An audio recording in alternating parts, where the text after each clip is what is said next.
नमस्कार। आज के सेशन में हम बात करेंगे फ्रोजन शोल्डर यानी कंधों की जकड़न, कंधों का जाम होना। फ्रोजन शोल्डर एक ऐसी स्थिति है जिसमें कंधे बिल्कुल नहीं हिल पाते। कंधों से रिलेटेड हम कोई भी मूवमेंट आसानी से नहीं कर पाते। हमें बहुत ज्यादा दर्द होता है और दर्द इतना बढ़ जाता है कि हम बिल्कुल मूवमेंट बंद कर देते हैं, जिससे वो जकड़न बढ़ती ही जाती है। कई बार रात को भी ये दर्द बढ़ जाता है। तो अगर आपको भी फ्रोजन शोल्डर की प्रॉब्लम है और आप भी चाहते हैं इस जकड़न को दूर करना, तो आज का ये सेशन आपके लिए है। तो वीडियो को अंत तक जरूर देखें, क्योंकि योग से इस बीमारी का या इस परेशानी का परमानेंट इलाज किया जा सकता है। आज के सेशन में हम आपको कुछ सूक्ष्म योगिक क्रियाएं, कुछ आसन, प्राणायाम और एक्यूप्रेशर पॉइंट बताएंगे, जिससे कंधों की जकड़न की प्रॉब्लम हमेशा के लिए दूर की जा सकती है। तो चलिए शुरू करते हैं आज का ये सेशन। तो सबसे पहले हमें ये समझना होगा कि फ्रोजन शोल्डर की प्रॉब्लम होती क्यों है, क्या कारण है फ्रोजन शोल्डर की प्रॉब्लम के। जिनको भी डायबिटीज है, पार्किंसंस है, टीबी है, स्ट्रोक की प्रॉब्लम है, जिनको स्ट्रोक आते हैं, हाइपोथायराइडिज्म की प्रॉब्लम है, इसके अलावा हार्ट रोग है, तो उनमें ये प्रॉब्लम देखने में आती है। बढ़ती उम्र के साथ भी ये प्रॉब्लम देखने में आती है। जो फिजिकल एक्टिविटी कम करते हैं उनके साथ भी ये प्रॉब्लम हो सकती है। हड्डियों की कमजोरी और महिलाओं में मेनोपॉज के बाद ये स्थिति देखने में आती है। इसके अलावा कंधे की सर्जरी या कंधे में चोट लगना, उसकी वजह से भी ये प्रॉब्लम देखने में आती है। ऑफिस में कई घंटों हम एक ही स्थिति में बैठे रहते हैं कंप्यूटर लैपटॉप के सामने, तो भी ये स्थिति देखने में आती है। तो आप पहले ये समझिए कि आपके फ्रोजन शोल्डर की प्रॉब्लम का कौन सा कारण है, उसी के हिसाब से आप ट्रीटमेंट कर सकते हैं। अगर हल्का फुल्का कंधे में जकड़न है या शुरुआती है, स्टार्टिंग है कंधों की जकड़न की समस्या, तो आप सूक्ष्म योगिक क्रियाएं और आसनों के द्वारा इसे दूर कर सकते हैं। लेकिन अगर ये बहुत ज्यादा और बहुत लंबे समय से आपको है, तो आपको एक बार फिजियोथेरेपिस्ट को दिखाना सही रहेगा। उसके बाद ही आप किसी तरह की मूवमेंट कर सकते हैं। तो चलिए शुरू करते हैं कि कौन सी सूक्ष्म योगिक क्रियाएं हमें करनी चाहिए जब हमें फ्रोजन शोल्डर की प्रॉब्लम होती है। तो सबसे पहले हम करेंगे हाथों की सूक्ष्म क्रियाएं। हाथों की सूक्ष्म क्रियाएं के हाथों को सामने करेंगे, फिंगर्स को हल्का हल्का बेंड करें। आप मुट्ठी बंद कर सकते हैं एक बार और मुट्ठी खोल सकते हैं। एक बार अंगूठा अंदर करके, एक बार अंगूठा बाहर करके।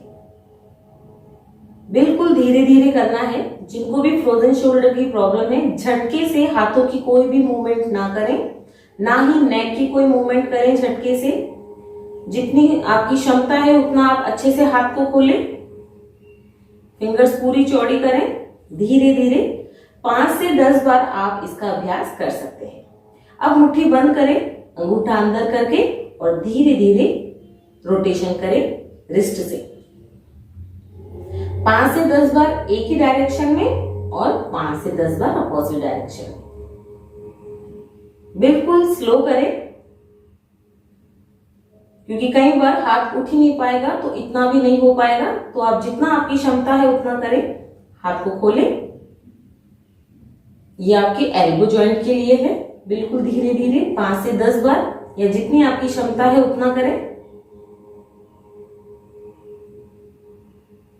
इसमें श्वास लेते हुए रोटेशन करें और जरूरी नहीं है बड़ा सर्कल बनाएं। जितना जितना आसानी से और हल्का आप कर सकते हैं उतना करें।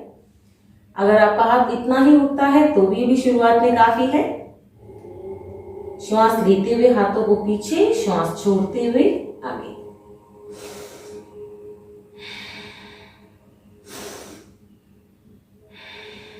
ऐसे ही अपोजिट डायरेक्शन में करेंगे। श्वास लेते हुए हाथ पीछे, छोड़ते हुए आगे।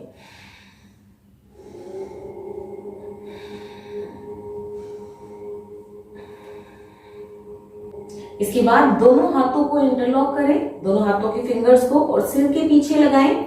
सिर को आगे की तरफ धकेलना है हथेलियों से और सिर से प्रेशर पीछे लगाना है, यानी हथेलियां और सिर को अपोजिट डायरेक्शन में प्रेशर देना है। इसका सारा प्रेशर आपके शोल्डर पे पड़ता है। 5 से 10 सेकंड अपनी क्षमता से आप रुके, काउंटिंग कर सकते हैं। 1 2 3 4 5। धीरे से रिलैक्स। एक बार और करके देखते हैं। हथेलियों से आगे, सिर से पीछे की तरफ प्रेशर लगाएं। 1 2 3 4 5 और धीरे से हाथों को खोल दें, हाथों को छोड़ दें। दूसरी करने के लिए हाथ को पीछे ले जाएं, हाथों को कलाई से पकड़ लें, सिर के पीछे हाथ जाएगा, एल्बो आपके सिर की तरफ रहेगा, हल्का सा हाथ को खींचें। अगर आपका हाथ इतना उठ पाता है तो ही आप ये वाली क्रिया करें, नहीं तो रहने दें। धीरे धीरे आप चाहें तो टॉवल की सहायता से भी कर सकते हैं। जितना आप अपनी क्षमता से हाथ को उठा सकते हैं उतना ही करें, क्षमता से अधिक ना करें, नहीं तो दर्द आपका बढ़ सकता है। शुरुआत में 5 सेकंड ऐसे होल्ड करें, उसके बाद आप बढ़ा सकते हैं अपने होल्ड करने की क्षमता को और समय को धीरे से छोड़ते हैं। इसके अलावा एक और है जिसमें आप दोनों हाथों को फिंगर्स को इंटरलॉक करें, सिर के पीछे लगाएं, श्वास लेते हुए हमें पीछे करना है और श्वास छोड़ते हुए आगे आना है। रुकिए थोड़ी देर।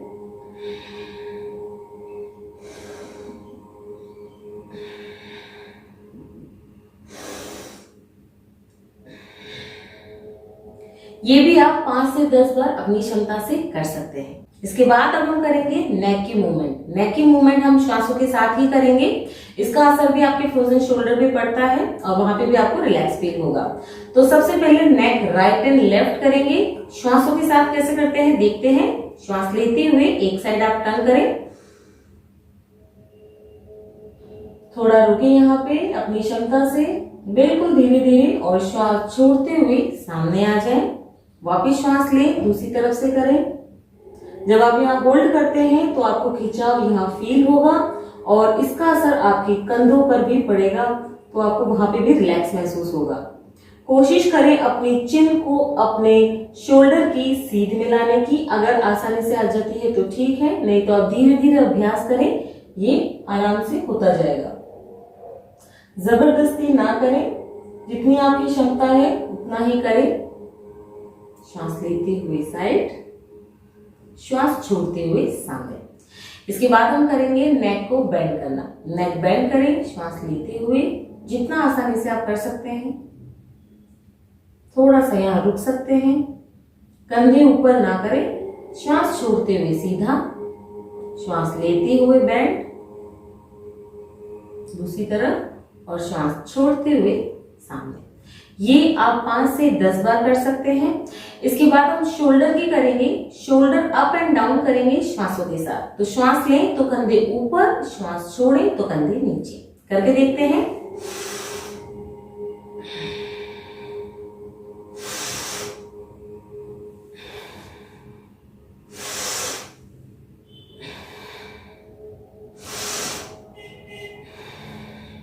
कंधों की रोटेशन करें क्षमता से और बिल्कुल धीरे धीरे, धीरे धीरे रोटेट करें। जितना आप आराम से कर सकते हैं उतना ही करें, कोई प्रेशर नहीं, कोई जल्दबाजी नहीं। अगर आप शुरुआत में 2 राउंड भी कर सकते हैं तो काफी है। और अपोजिट डायरेक्शन,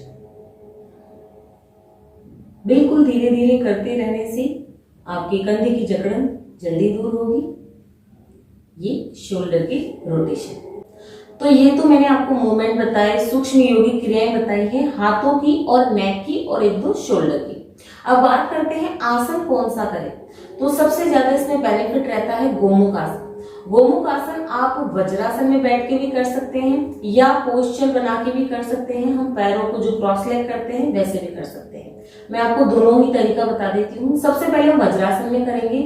एक हाथ ऊपर करें, धीरे धीरे पीछे ले जाएं, दूसरे हाथ को नीचे से पीछे ले जाएं।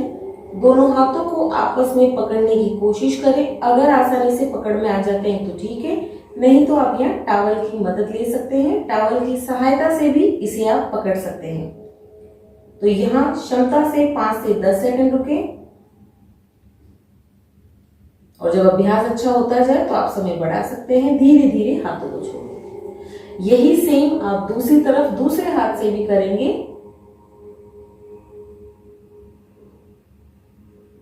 थोड़ी देर रुकने के बाद हाथों को छोड़ दें। यह है वज्रासन में बैठ के करने का तरीका। अब मैं आपको गोमुख आसन जैसे करते हैं वैसा बताती हूँ। दोनों पैरों को आपको सामने करना है।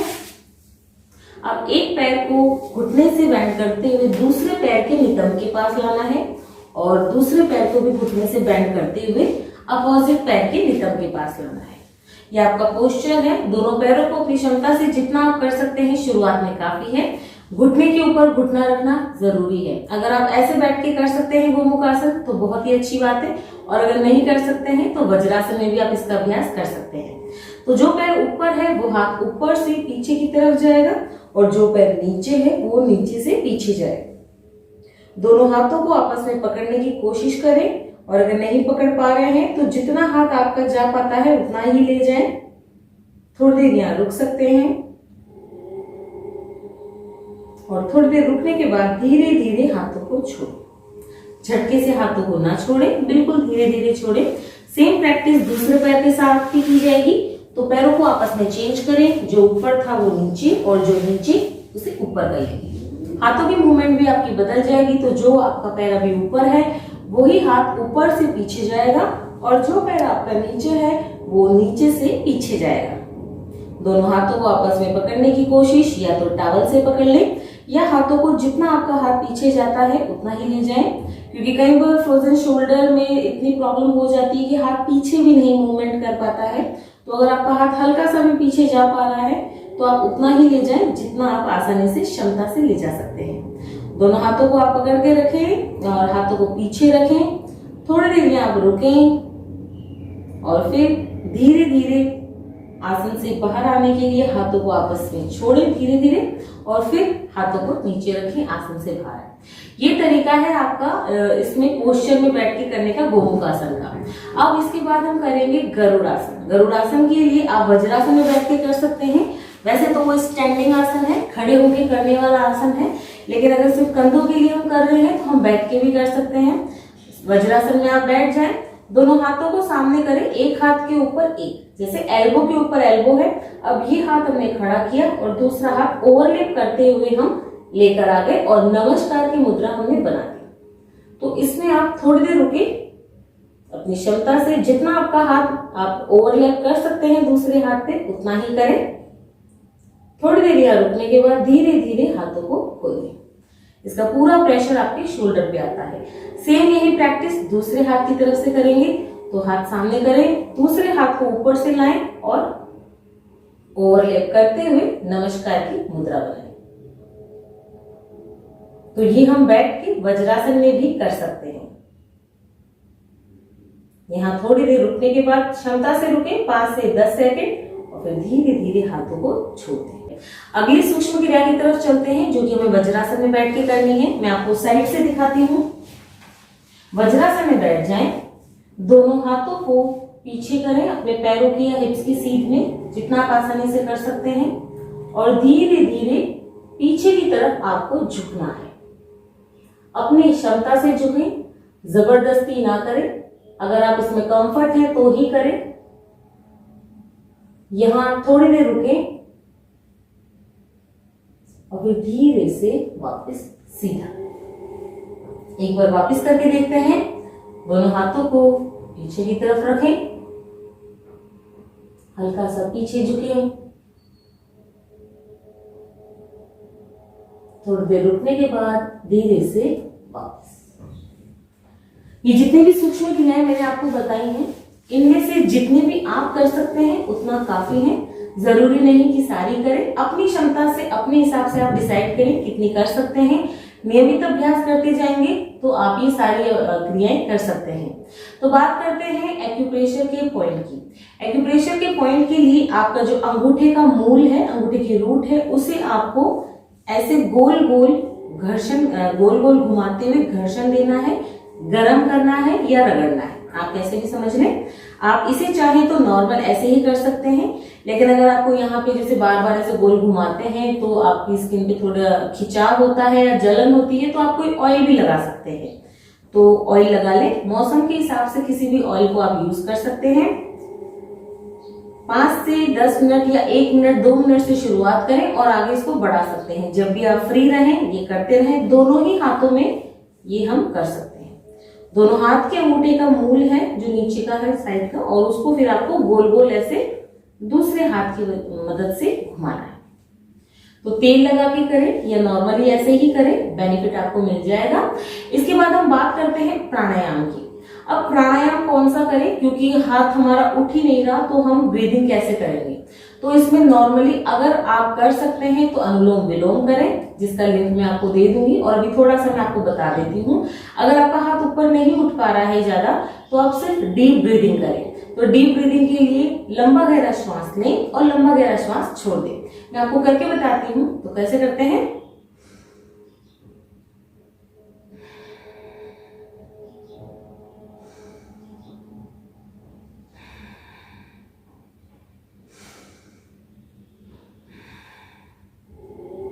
ये डीप ब्रीदिंग है। लंबा गहरा श्वास लिया और लंबा गहरा श्वास छोड़ दिया। अब अगर आप अनुलोम विलोम कर पाते हैं तो हल्का सा हाथ को उठा लें और एक तरफ से श्वास लें, नाक को बंद करें, दूसरी तरफ से श्वास को छोड़ें और फिर सेम यही दूसरी तरफ से भी करें। तो करके देखते हैं।